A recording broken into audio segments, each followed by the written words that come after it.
দুপুরবেলায় আমরা জমিয়ে খাওয়া দাওয়া করলাম। এখন একটু লিমকা খাবো সবাই মিলে। এই যে লিমকা ঢালছি, এই ভিডিওটা আমার বাবাই করে দিয়েছে।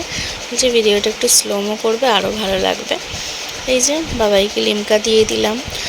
এখন আমি, বাপি, মা, পিউ সবাই মিলে বসে গল্প করব। বাবাইও ছিল। বাবাই আজকে বিকেলবেলা বাড়ি চলে যাবে। আমি এখন এখানে আছি 1 সপ্তাহ মতো। তো ওটার জন্যই মনটা ভালো লাগছিল না। ও চলে যাচ্ছে বাড়ি আমাকে দিয়ে। ওর আবার সোমবার, কাল থেকে অফিস। আমার বাপিমা বলছিল আজকে রাত্রিটা থেকে কাল একদম ভোর ভোর বেরিয়ে গেলে অফিসটাও চলে যেতে পারতো, কিন্তু বলল না আমি আজকেই চলে যাই।